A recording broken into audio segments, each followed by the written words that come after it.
This program contains true stories of rescues.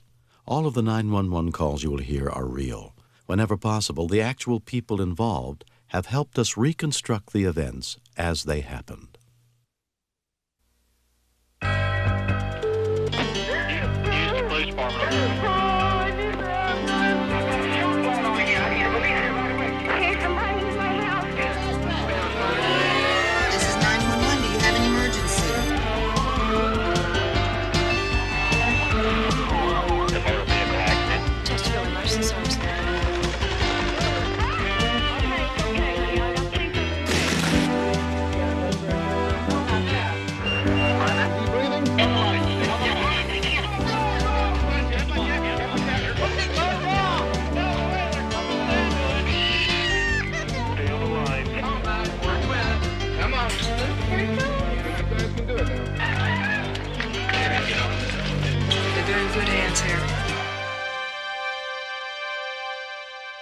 The shameful truth that our country has one of the worst infant mortality rates of any industrialized nation. Last year, 1 out of every 159 babies in the United States died within the first 4 weeks of life. This story is not a recreation. It's the reality of life at the University of Cincinnati's and Children's Hospital neonatal facilities for newborn babies who need critical care.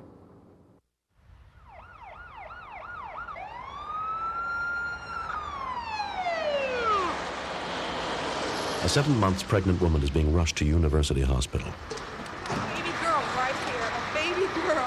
Where is she? There have been babies born for millions of years before there were physicians to help in their care, and many of those babies died. Here, pink and breathing and crying. Just show me the way. We got a baby. Here she is. Call PEDS. 333, call PEDS. Okay. There you go. The 3-pound, 2-ounce girl was 7 weeks early, but though born in an ambulance, this premature baby was lucky enough to have no major problems. Right there. The next night, 18-year-old Heidi Sawyer is in the advanced stages of labor, 2 months before her due date, with her mother, Kathy McCarley, at her side. When they said they were going to take her right then and there, I got upset. How you doing, Heidi? Good. Dr. Robert Jacobson must operate to save her baby. Heidi's baby was in a breech presentation. That means the butt was first. Because the baby was premature, we would normally perform a cesarean section to prevent birth trauma. Okay, here comes your baby. Get the bulb ready. Baby's bottom's out. There you go. Right here. The doctor will tell us what it is in just a minute. Here we go. It's a little girl. 740. 740, okay? How you doing? Huh? Now, they may be giving her oxygen. You may not hear her cry right away. Okay? She was pretty blue and actually pretty limp. Come on, little girl. Come on, babe.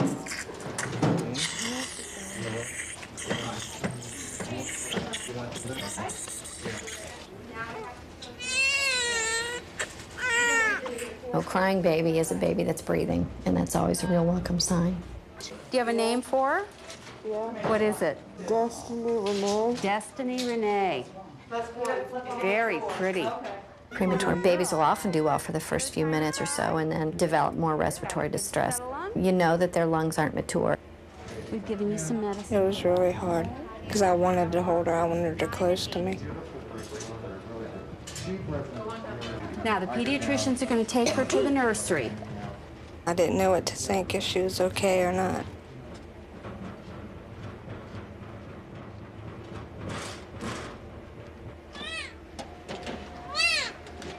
Three and 3/4 pounds. Because Destiny's lungs are not completely formed yet, as with most preemies, the risk of infection is great. We'll keep an eye on her.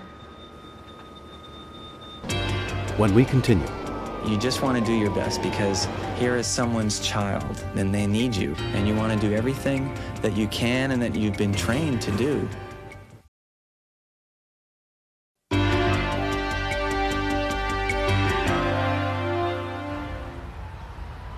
Two nights later, a Children's Hospital neonatal transport team is being sent to a nearby hospital to pick up a newborn baby who's critically ill.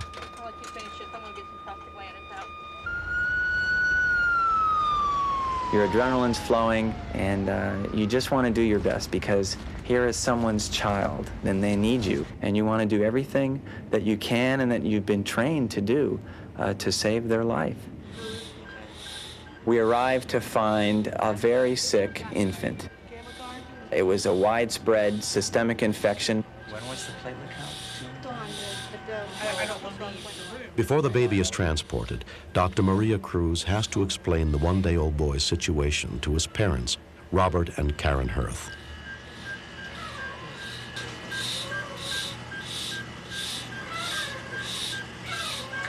You never imagine it happening to you. You could tell on their faces that it was bad. I mean, you can tell by the way they were working on him that this baby was, I mean, who knows if it was going to live or not.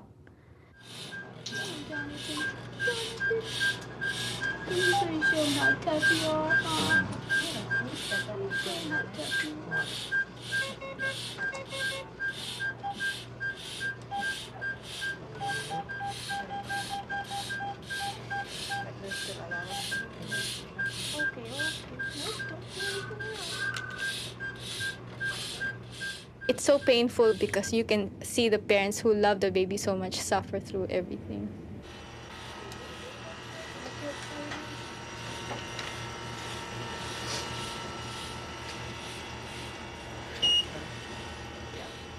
When we moved him over the isolette, he was like a limp rag. There was no fight to him. He wouldn't flinch. He was going downhill very fast.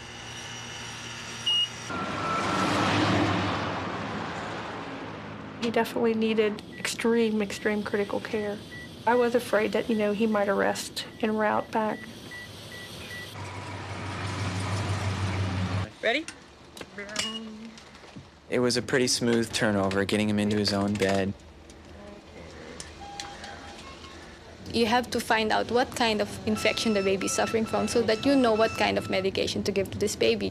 It's most probably group B streptococcus, and so we start giving the antibiotics, but the antibiotics still take time to work.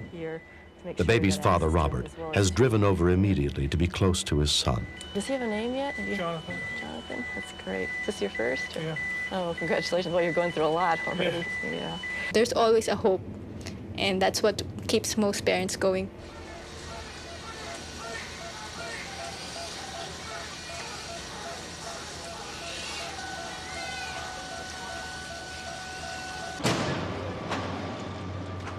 That same night, another critically ill newborn is transferred to the neonatal unit of Children's Hospital. The baby had been born unable to breathe on his own. This child was born with a defect in his diaphragm. Surgeon Victor Garcia takes over the care of the infant, Cody Bullock.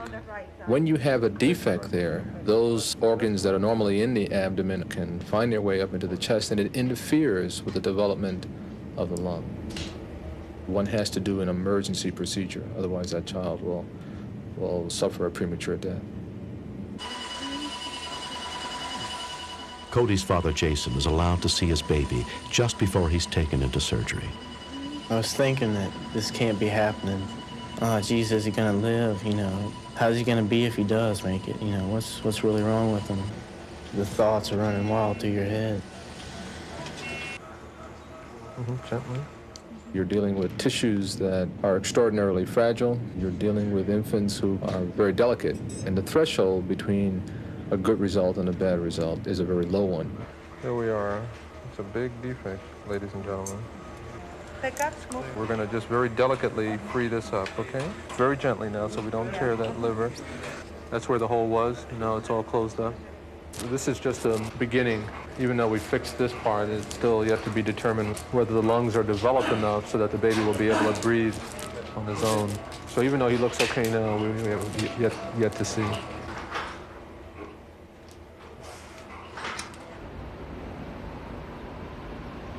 Two days after her birth, 18-year-old Heidi Sawyer's premature baby is doing much better, but must remain in intensive care. When I go to sleep, I think about her.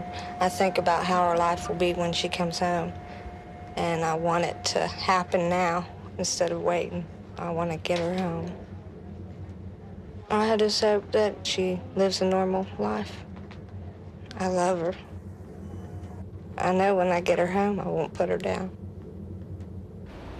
1 week after his birth, Jonathan Hirth is still battling his Group B streptococcus infection.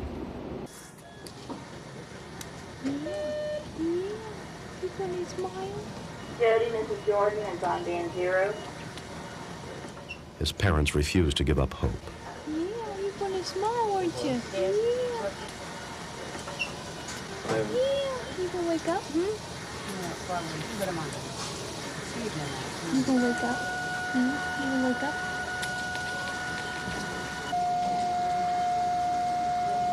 You going to start breathing, huh? You going to start it? You going to try, huh? You going to try? The doctors or the nurses says he can hear you and feel you, so we just sit there and talk to him all day and play with him all day and just make sure that he knows that we're there. See you moving your eye a little. Yeah, I see that eye moving. Come on, grab it. Come on.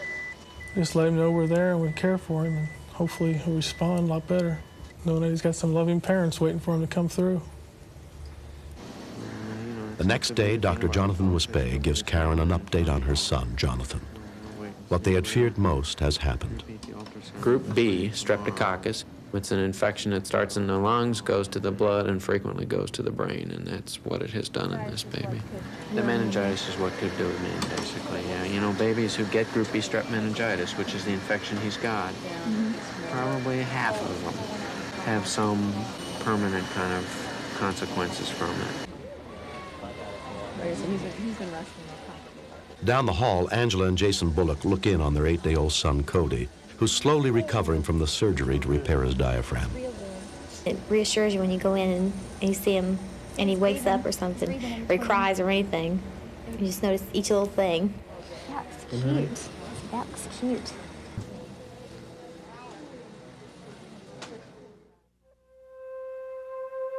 One month after Jonathan Hirth was born, Karen and Robert's son died as a result of the severe brain damage he had suffered. You prepare for 9 months to have a baby and you want to bring it home, and then when something like it happens and you know it's not going to last, you take every little moment and cherish as much as you can, because you know that's all you're going to have to last you a lifetime. Group B streptococcus is a common bacteria which many mothers-to-be carry without any problems. But like Jonathan, babies can catch it during the birth and suffer complications. When you hear strep, you think of strep throat. No one's really heard of Group B strep.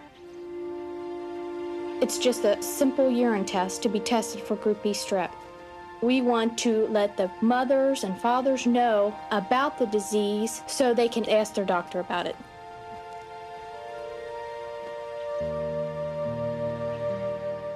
We had a son and he was taken away from us. The pain gets easier as time goes on, but it's still there.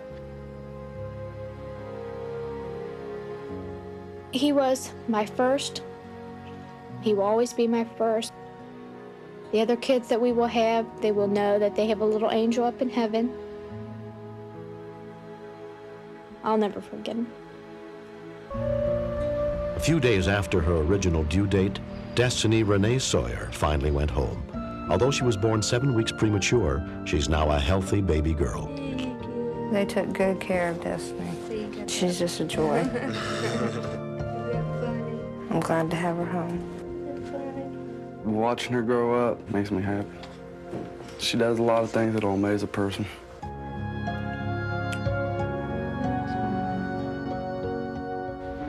"12 weeks after his surgery, Cody Bullock was finally allowed to go home. But complications set in, and within a week, he was back in the hospital. It was probably the most frustrating time, because when you get him home, you expect to keep him there, and I didn't expect to have to bring him back again so soon. He's got so much personality and so much charm. He's just so funny. He's a little trooper, and he makes me real proud. And he is a beautiful baby boy. I just want him to be okay and as close to normal as they can get him, but I'll take him whichever way they give him to me. I don't mind. Next. When I look back and I seen her slump over, I said, oh my God, if she didn't get the truck stopped, there might have been no hope.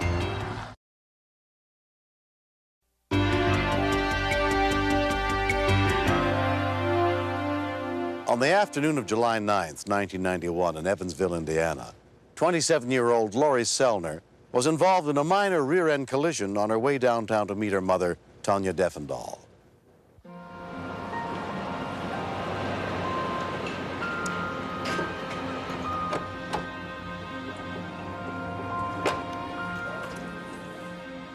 When I walked up to my daughter, I could tell something was wrong. She said someone hit me in the back end, and I think I may have a whiplash or something because the back of my neck is hurting really bad. Also riding in Lori's pickup that day were her 3-year-old son and 6-year-old son, Dustin. We kept on telling her to put her seatbelt on, but she said, no, there's nothing gonna happen. Lori never did like to wear a seatbelt. She always made the boys wear one, but she is a little bit uncomfortable with a seatbelt. Despite a headache and the pain in her neck, Lori insisted she was all right to make the 15-minute drive to her mother's house to rest.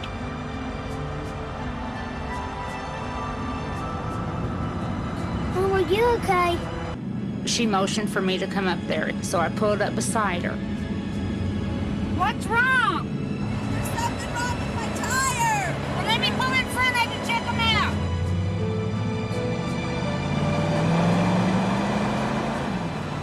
I couldn't see anything wrong. I think she knew at the time she was getting sick, but she didn't want to scare me.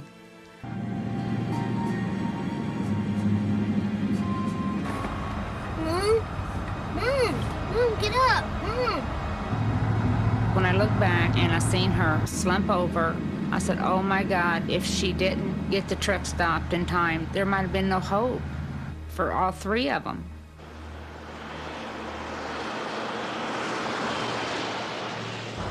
Get up.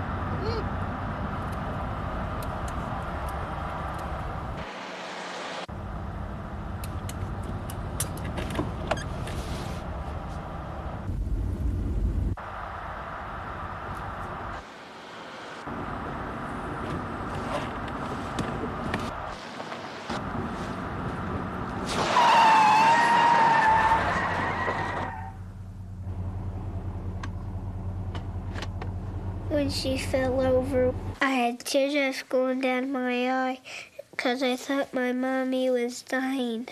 And I knew if I didn't stop the truck, we would be in a real bad accident. Lori, what's wrong? What, honey? Dustin was clutched on the floor, holding the brake in. Honey, the truck has stopped, Dusty, so can you... She was out, and I started crying. I says, Lori, please wake up, honey. Wake up, Mama's here. I couldn't get any response. By that time, I was really getting panicked because her lips were turning blue, her hands had turned blue, and her eyes were rolling up in her head. When you see something like that, I mean, you know you're losing your daughter. Two guys did come by. Something wrong with my daughter. I don't know what, if she's had a heart attack or what. Just get help. Honey, we got help coming, okay? We got help coming.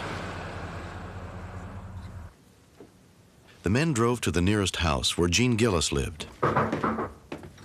Yeah, what can I do for you? This man told me to call 911. There was a lady across the highway he thought was having a heart attack. The nearest available ambulance was returning from a call more than 20 miles away. Mile past Posey County line. All right, well, we're clear on the run. County line and Highway 66. Gene Gillis drove to the scene to see if he could help. When I drove up, there was two little kids standing at the side of the truck. They were scared and they were crying. Ma'am, what's happened?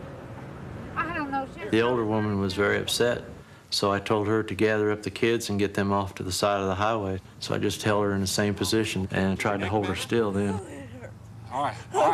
I'm trying to keep your head still. It seemed like a lifetime. I just kept looking down the highway and waiting to hear a siren. I was so happy to see them when they got there.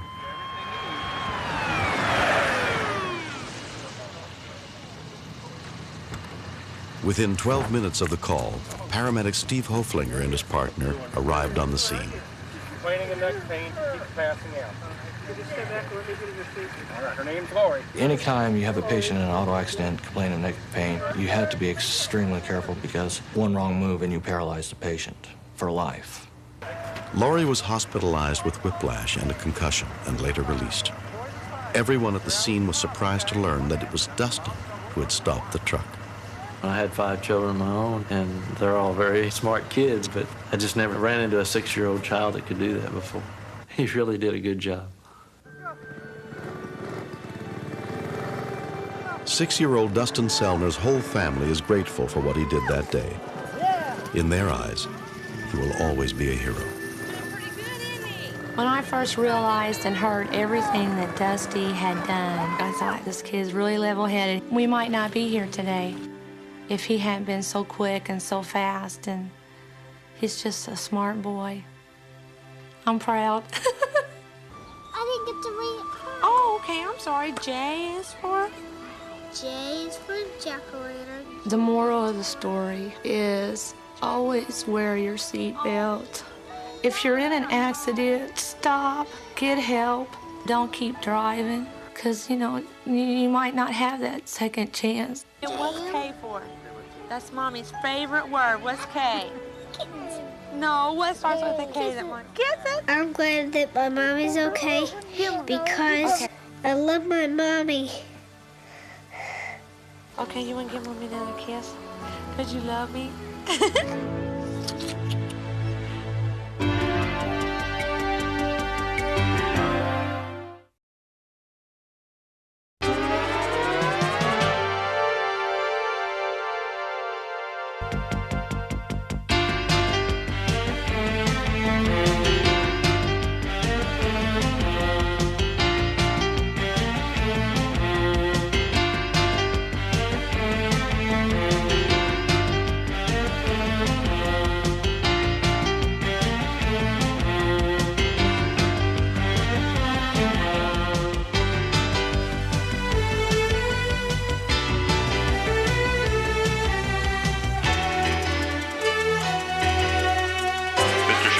Step out of the car, please.